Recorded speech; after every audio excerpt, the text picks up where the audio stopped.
precious. I was telling the Lord last night when I was praying quietly, I bless him for the desert times. They're very difficult and painful, but they're also extremely useful. Nothing will make you thirsty quite like a desert. That's the truth. And I feel like that when we come here on the Sabbath or on Friday night for praise and prayer. And I told the Lord that's what reminded me of it, that, I'd crawl through 1,000 deserts, just a moment in his presence. In fact, that's a good segue today. The Lord has led me to do something much more like a testimony. As I was pondering, a few things I think probably brought it to my mind. I'm sure that the Lord's Spirit is moving, obviously, but also some of the things that he's been saying and doing, and the swell that we feel that's building towards what he has in mind. And even as he prophesied last night through Pastor, there are things that we can't think up, that we don't know about, that he's had planned for a long time. Really, I think the truth is probably from the beginning of time, there are things that he's had planned to do, especially at the feast coming up, that he set aside for just the right time, because that's how he operates. And that he spoke, through different prophets. Is it Masida or Messina, Big Daddy? Ben Masida or Ben Messina? Masida, yeah. That he prophesied over this church. And, I just feel like I don't know how to explain. I'm a little overcome, I guess, overwhelmed. But also I'm filled with expectation as a result. But to circle back, so during Stacey's presentation, which was earlier this week, Brittany actually asked a question. And I don't think that, I forget the young lady's name, I think it was Heather. I don't think she understood what Brittany was asking.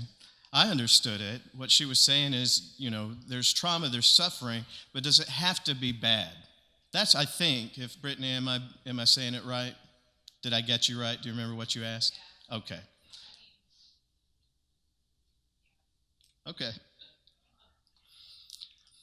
And I got to thinking, because it's been such a present reality in my life, as I shared last night in prayer,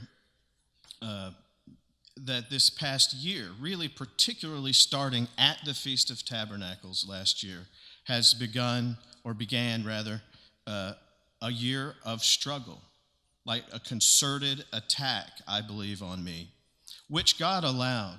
Let's be clear. Just like Job, so thankful for Job for many reasons. That's one of the reasons, You can see God's at work. Satan meant it for evil. He hated Job. Job made the devil look bad. But God didn't mean it for evil. God meant it for good. And just as he did with his only precious son, he took his hands off and he told the devil, you can go this far, but no farther, because he was doing a work in Job. Talk about making a new wineskin, you see. There are things that the Lord can accomplish through that. By the way, also, in the person of Job, God provided a lifeline that reaches to you and me. Think about that now. Think about how many after him have been touched by his life, have been encouraged by his faithfulness, and have seen the goodness of God through the storms. And how precious is that? You know what? That truth will keep you from being shipwrecked when the storm comes. It's very valuable, very important. And so I was reflecting on how the Lord has used pain and suffering in my life. And as I do, I don't know how it works with all of you, but it's a habit of mine when I reflect and meditate. I think on the witness here in the scriptures. I think about what the Lord did for Israel.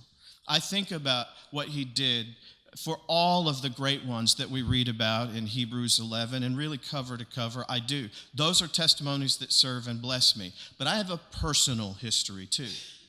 You see, I know the Lord personally, and he's been personally operating in my life. From the time that I ever was, none of it escaped his notice.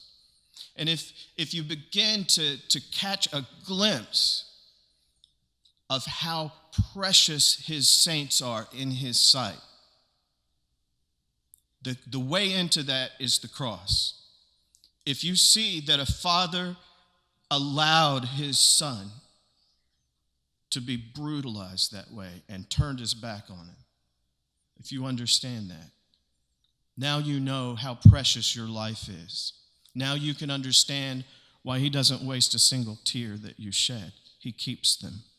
They're precious to him. He's your daddy. He doesn't waste those.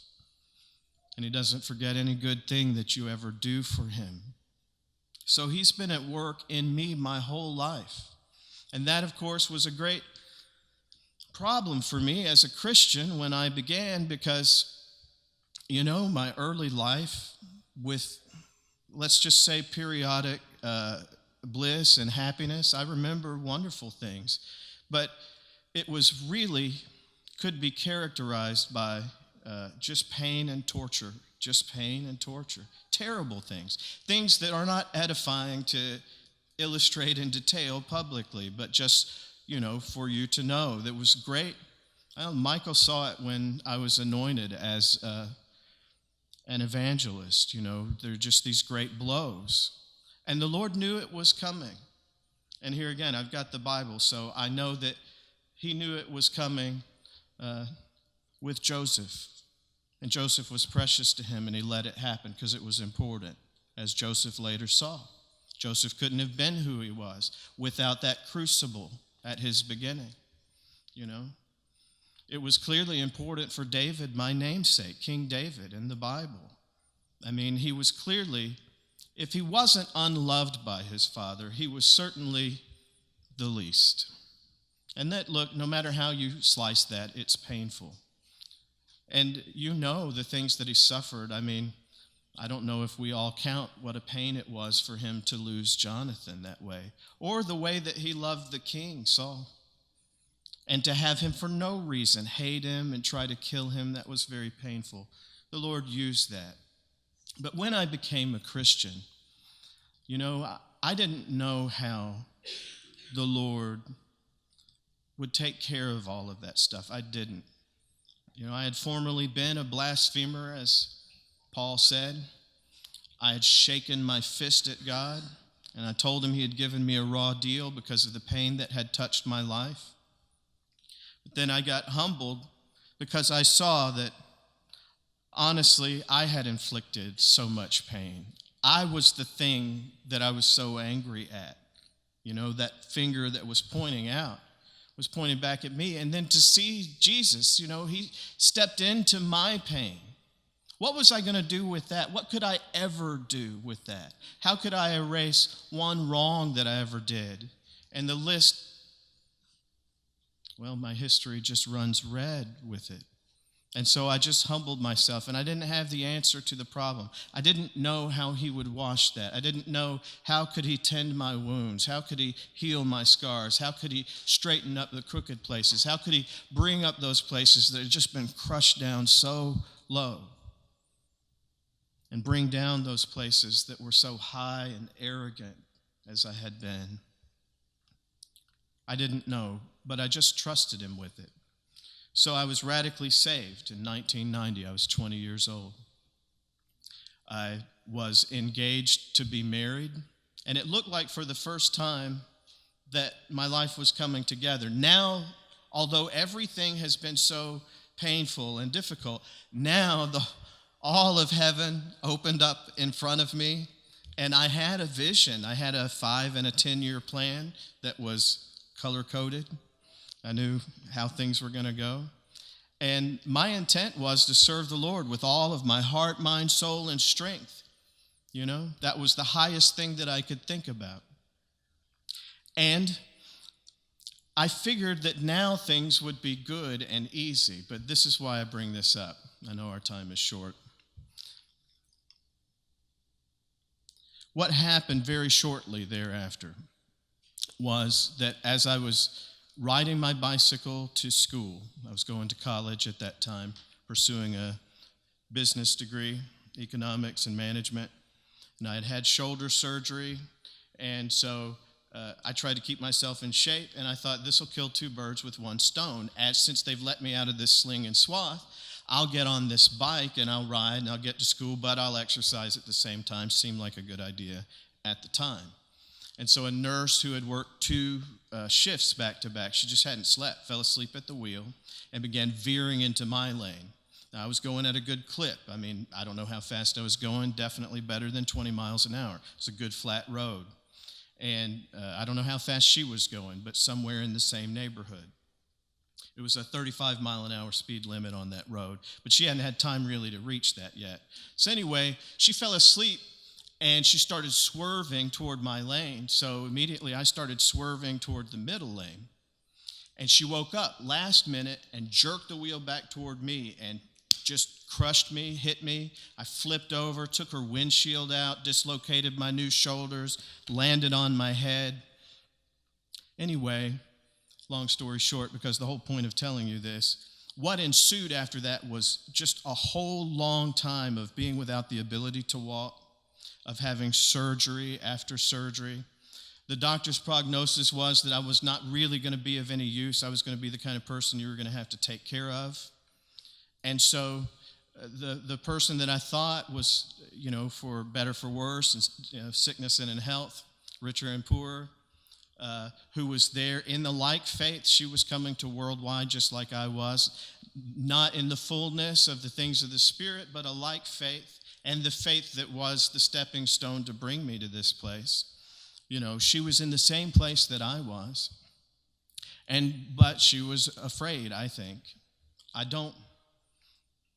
Well, let's not get into that, but let's just say the Lord accomplished something important in my life, because now I'm still friends with her, my former fiance. We don't talk much, every now and then, over Facebook or what have you.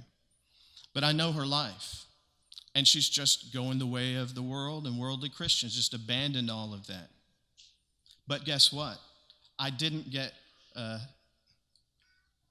become one with her. In other words, I'm not chained to that. I am thankful that the Lord allowed that moment of pain in my life to prevent that harm that would have happened. And P.S., if you leave when it's bad, even if that moment of badness hadn't occurred, something would have. Down the road, it would have happened. The Lord saved me from that. So that's one benefit that was a blessing from that trial and that pain. But there's more. Because one of the wonderful ways to reduce somebody's vanity and arrogance is to let them know how dependent they are on God. Like if you can't, for instance, feed yourself, take care of your own toileting needs, can't get out of the bed, you're not likely to be, if you're a super bad case, perhaps, you're not likely to be an arrogant person. You see, that helped cure me, and it wasn't fast. It took years. It took a long period of time. Also, I learned to depend on the Lord. Look, I needed that for what was coming ahead. It was important.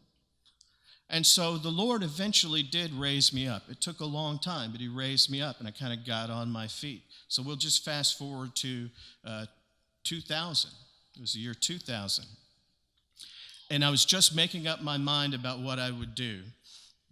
I was too sick to complete school in 4 years. I did like 3.5 years, and then there I was. I guess it was 90. Yeah, it was.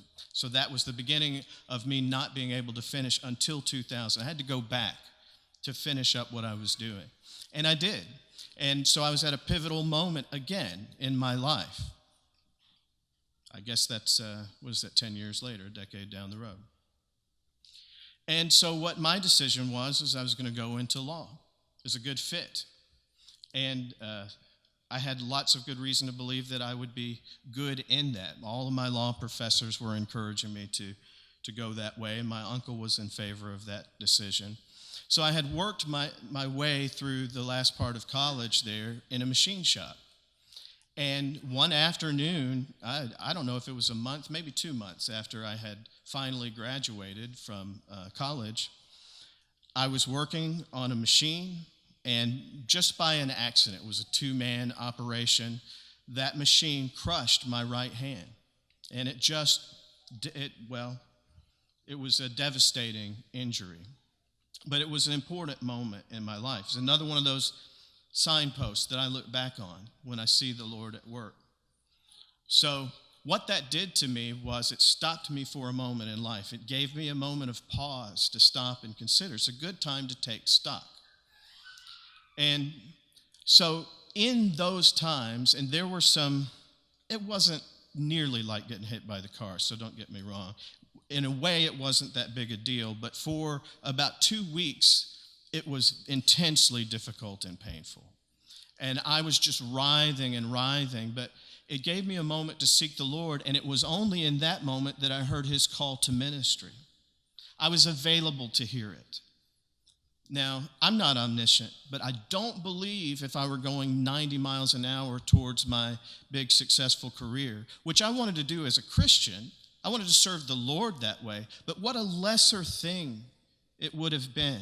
I would not have presumed. In fact, I kind of fought against him, to be honest. I did, about going into ministry because I didn't think he could use somebody like me. Messed up as I had been, I thought I had way too much baggage. But I see that he used that moment in my life to give me time to hear his still small voice calling me to ministry and how valuable that is to me. I wouldn't trade it. I wouldn't trade it either time, because what I gained is vastly more important than what little that I gave up. So just to wrap up, so I have this moment in time, this year, and the details are not important. Just know that I believe it's been a concerted attack. It's been on my physical person. It's been on my mind not operating the way that I want it to. It's been kind of a flashback to me of being bedridden. I've spent a lot of days just in bed. And I feel like those guys in the movies who are like, I can't go back to prison. That's kind of what rises up in me. It's like, I can't go back to that bed. But the truth is I can do whatever I need to do. I'll do whatever the Lord calls me to do. So just know that it's been very difficult. And I think, and I don't think that I'm wrong about this, the Lord is preparing me for whatever he's got ahead. I think that it's necessary. And I see that in the record of those faithful ones who have gone before. I see him doing that. I mean, what was the precedent to Job seeing the Lord face to face? What was the preparation for that, right? Was even the preparation for, like Moses, seeing God face to face there in the wilderness. It took 40 years worth of walking in sheep stuff back there behind all those sheep. It did, to humble him to the place, because he was not a humble guy before that time. So that's what I believe. But I did want to share that testimony. I felt like the Lord wanted me to share it, just to reiterate the fact there are 2 things. One, the Lord is doing something wonderful. I don't know what. And I'm so hungry and thirsty for that. Shane and I were talking about before services. This has been a groundswell, frankly, that I felt before the last feast. I really felt it before the last feast. But I'm not sure if, at least, I don't know all of the things. Some of you I know some of the things about, but I suspect that it's not just me. Let's just put it that way. So in sum, your pain can be very productive for the Lord. And it will just be swallowed up in joy and glory when the Lord has his perfect work. Hallelujah.